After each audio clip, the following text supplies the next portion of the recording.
j'espère que vous allez bien. Je vous retrouve aujourd'hui pour une nouvelle vidéo sur Forza Horizon 5. On part ensemble aujourd'hui pour un nouvel épisode du Top Gear X-Nox avec ce coup-ci la Zenvo TS1, plutôt la ST1, puisque en fait chez Zenvo les deux modèles existent, la TS1 et la ST1. En vrai, la TS1 est censée être une évolution minime de la ST1 qui est sortie quelques années avant. Le truc c'est que sur Horizon 5 je pense qu'il y a une erreur, je pense que c'est bien la ST1 qu'on a et que c'est écrit TS1 pour une raison que j'ignore. Alors la TS1 et la ST1 c'est vraiment des copier-coller, il y a vraiment on va dire que les pièces internes qui changent. Alors est-ce qu'ils ont simplement changé en fait le nom du modèle pour faire genre qu'ils ont modélisé une nouvelle voiture, ou est-ce que c'est une erreur? Honnêtement j'en sais rien du tout. Si quelqu'un peut m'éclairer à ce sujet, je vous avoue que je voudrais bien savoir. Puisque certes on pourrait se dire TS1, ST1, peut-être que sur le jeu c'est écrit TS1 et que c'est une faute de frappe, peut-être qu'ils ont juste inversé le T et le S. Sauf que à l'oral, les développeurs du jeu, lorsqu'ils ont annoncé que cette voiture là était à gagner en sélection festival, ils ont aussi dit TS1. Donc un peu dur de comprendre si, de savoir si c'est une TS1 ou une ST1 qu'on a. De toute façon au niveau des chiffres c'est plutôt une ST1, puisqu'on a le V8-688 qui est un dérivé d'un moteur de Corvette. 6.8 qui sort 1100 chevaux pour une voiture qui fait 1600 kg. Alors sur le papier au niveau des chiffres elle est assez monstrueuse, 0 à 100 en 3 secondes, ce qui était fou pour l'époque. C'est une voiture qui est pas si moderne que ça, hein. C'est 2009 donc elle commence à avoir 13, bientôt 15 ans. 0 à 100 à l'époque en propulse c'était au niveau des 3 secondes quelque chose d'assez hallucinant. Vitesse de pointe 375 bridée électroniquement, donc c'est à dire que normalement sur le jeu on pourra taper plus d'origine et que même en vrai sans la bride elle est censée faire plus. Le truc c'est qu'à côté de ça en fait elle a une tenue rousse qui est pas géniale, elle a un freinage qui est vraiment pas fou non plus, donc elle est assez lourde, ok 1600 et quelques kilos, mais bon normalement je crois qu'en vrai c'est des freins céramiques ou carbone céramique de chez Brembo plutôt. Donc on a quand même des super bons freins, on a un super bon moteur, mais cette voiture sent un peu la merguez. Voilà, elle est en S1 880 avec 1100 chevaux, c'est pas super bon signe. On verra du coup quel chrono elle est capable de faire sur le Top Gear X-Nox. Pour l'instant elle est évidemment d'origine, on ira la tester avec les améliorations après. Sachez qu'il y a une autre Zenvo aussi présente sur le jeu, la TSRS, qui elle pour le coup est une très bonne voiture, je ne l'ai pas encore testée. Ça viendra bientôt en Top Gear X-Nox aussi. Mais pour le coup la TSRS, c'est une caisse qui est bien plus performante, qui a une bien meilleure tenue de route et qui est en plus puissante. Donc voilà, pour le coup TS1 ou ST1 je sais pas, ce que je sais c'est que cette voiture là ne freine pas bien, qu'elle sous-vire. Par contre niveau design je trouve qu'elle tue. Effectivement comme je disais il y a un instant c'est une caisse qui est de 2013, n'importe quoi, de 2009, donc il y a 13 ans plutôt. Et en fait quand on la regarde, on la verra mieux après quand on sera au garage, on pourra la regarder plus en détail. Mais on dirait une hypercar qui est sortie genre en 2015 en fait. Ils étaient un petit peu en avance je trouve au niveau du look. Et du coup elle a pas trop vieilli. Voilà au niveau de l'esthétique, par contre au niveau des perfs, ça commence un peu à être pas terrible, voilà, vu la tenue de route. Donc on verra évidemment avec les améliorations ce que ça va donner. On va dire que là d'origine je sais pas si elle est capable de rentrer dans le top 10. On verra bien, mais elle est vraiment pas super efficace. La puissance est vraiment pas exploitable en fait, c'est un petit peu dommage. Donc on verra. Réponse de toute façon dans assez peu de temps puisqu'on est à 85% de l'épreuve. Et la fin est toute proche. Mais ouais, putain, c'est assez terrible. Ah oui, pour info, sachez que cette voiture-là, sur le jeu, est gratuite. C'est une voiture de sélection de festival.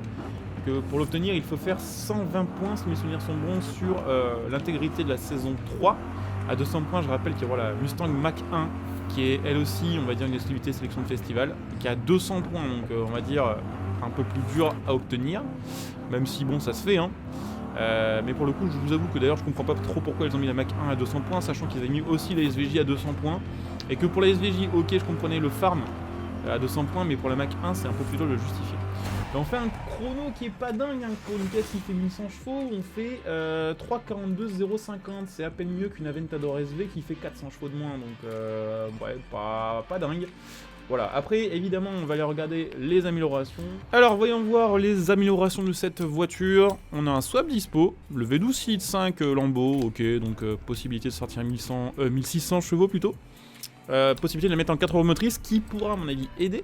Et évidemment après on a le reste des améliorations. On a le kit Forza, ah oui effectivement seulement 6.7 en tenue route de base. 6.8 peut-être plutôt. C'est pas terrible pour une caisse qui est en hypercar, clairement. Mais du coup c'est explicable par le fait qu'on avait des pneus sport seulement et pas des pneus vraiment adaptés.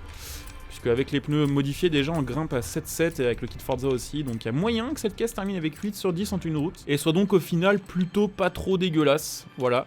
On va essayer de trouver des jantes qui collent au style. Voilà, et qui sont dans les plus légères. Je regarde un peu des fois ce genre d'amélioration, même si ça ajoute du poids, ça augmente les stats. Ok, donc déjà c'est pas mal mieux. On va pouvoir, ouais, à mon avis, monter jusqu'à à peu près 8 de tenue de route. Et évidemment, améliorer le freinage aussi. Ah non, on peut pas améliorer le freinage. Ah, ça c'est triste. Alors techniquement, elle était à 9,5 sur 10, alors là je comprends pas. Alors peut-être que le freinage était éclaté parce que les pneus étaient vraiment pas terribles. C'est possible. Mais ouais, ça me semble complètement énorme comme valeur vu les paires de la bagnole en fait. Donc, niveau puissance, qu'est-ce que ça va donner? Ah ouais, quand même, c'est pas mal. 1484 chevaux. Et puis ouais, même maintenant des stats qui sont plutôt pas mal. Mais on est seulement en S2 956, qui n'est pas non plus si incroyable pour une caisse qui fait 1400 chevaux quoi. Enfin quasiment 1500. Donc c'est parti avec notre Zenvo ST1/TS1 amélioré. Pour l'instant sans swap et sans les 4 roues motrices. On verra bien ce que ça donnera après avec ces améliorations là. Alors, effectivement ça a l'air de mieux tenir le pavé. J'avoue que c'est un peu moins dégueulasse à conduire. On a plus d'accélération, plus de freinage, plus de tenue de route. Donc pas beaucoup de raisons, pas beaucoup de choses, on va dire, dont se plaindre pour le moment. Après on va voir un petit peu ce que ça donne une fois bien lancé, parce que là bon, on a à peine commencé. Ouais, c'est beaucoup mieux. Beaucoup mieux, mais bon, le V8 là il est un peu vénère. Hein. J'ai pas trop regardé la coupe de coupe là, mais ça va être assez vénère, la puissance doit arriver d'un coup. Ah, toujours très sous-vireuse, la vache. Putain, je sais pas ce que ça va donner en 4 roues motrices ça, mais ouais. C'est assez bizarre de sous-virer autant avec une caisse qui est comme ça en mode pro plus en plus, quoi. On verra. Alors niveau jeux latéraux, normalement c'est pas dégueu, enfin genre ça devrait être beaucoup mieux que d'origine dans tous les cas. Après, est-ce que ça va être suffisant? Ça a l'air de passer vu les vitesses qu'on a. Bon, ce qui est sûr, c'est qu'on va gagner beaucoup de temps par rapport à la voiture d'origine, ça c'est vraiment 100% sûr. On va gagner peut-être 20 secondes ou un truc du genre. Après, est-ce qu'on est capable de monter dans le top 10 des voitures améliorées avec? Faut voir. Dans tous les cas, c'est un ajout sympa quand même, vous voyez ce que je veux dire? Parce que bah, cette caisse-là, dans quelques années, elle fera partie un peu des hypercars rétro, entre guillemets. Genre dans 5 ans, on aura vraiment, on va dire, une première vague d'hypercars qui sera terminée, et celle-ci, en fait, en fera partie. Donc c'est cool de pas oublier les modèles, on va dire, de la première heure. Après, c'est vrai que niveau performance, le gap, il est vraiment énorme, on va dire, par rapport à une caisse vraiment moderne. C'est vraiment pas pareil à conduire. L'intérieur est sympa, je trouve qu'il y a un petit côté Koenigsegg. Je crois que Zenvo, d'ailleurs, est une marque... je sais pas, c'est peut-être pas le Danemark, peut-être plutôt Suède. Je sais plus, parce que normalement Koenigsegg c'est suédois. Zenvo ça doit être danois si je dis pas de bêtises. Ouais c'est ça, Danemark. Donc bon, c'est peut-être un truc du nord de faire des intérieurs comme ça, mais en mode Alcantara, hyper sobre. Même le volant on dirait un volant de Koenigsegg, même le logo d'ailleurs on dirait un logo de Koenigsegg. Il y a eu je pense de l'inspiration un peu. Même le choix du V8. Bon, on va dire que Koenigsegg, alors au début, ils sont plutôt allés du côté de chez Ford avec le V8 5 litres, si je dis pas de bêtises, avant de faire leur propre moteur, comme c'est le cas maintenant, bah, depuis je crois la Guerra, où ils font maintenant leur propre bloc, mais avant c'était un bloc Ford. Peut-être que voilà, chez Zenvo, ils se sont dit allez, go aussi sur du V8 américain. C'est vrai que c'est plus simple quand vous êtes une nouvelle marque comme ça, quand vous voulez vous lancer sur ce genre de secteur, de pas avoir à tout faire soi-même. C'est cool de faire un appel à un autre motoriste qui fait déjà ses moteurs depuis longtemps, comme a fait aussi Pagani à l'époque avec AMG, ou comme fait Roof par exemple avec Porsche. Donc, ou même d'ailleurs, je sais plus quelle marque c'est, je crois que c'est Singer, qui font des préparations sur des Porsche, on va dire, un peu modernes. Avant ils faisaient, on va dire, leur préparation basée sur des moteurs Porsche, mais genre modifiés. Maintenant c'est directement Porsche qui va faire des moteurs spéciaux pour les Singer, j'ai vu ça je crois. Donc ça c'est vrai que c'est cool de pouvoir faire appel à des motoristes et genre de faire plus tard son propre truc. Mais je crois que d'ailleurs la TSRS, qui est la nouvelle Zenvo, je crois que c'est justement leur propre moteur maintenant. Je crois que c'est plus un moteur de Chevrolet Corvette, c'est plus un LS7. En tout cas je crois, j'ai peut-être une connerie, mais ça c'est un LS7 il me semble. De Corvette ancienne génération. Je crois que sur les suivantes, ce n'est plus le cas. Elle est toujours dure à manier, hein. Le châssis est pas incroyablement performant. Oula, ça va le faire quand même, mais clairement ouais, c'est pas efficace du tout. On fait combien? On fait 3,21, 3,22. 3,22, qu'est-ce qu'on a fait comme chrono? On a fait à peu près comme une XJ 220 TWR. Ah ouais, c'est chaud. On a fait moins bien à 40 millième près, alors que la TS1, techniquement, ou la ST1 plutôt, est 15 ans plus récente. Donc assez chaud. Bon après on verra évidemment avec les 4 roues motrices, qui va beaucoup aider je pense vu la tronche du châssis et vu la puissance.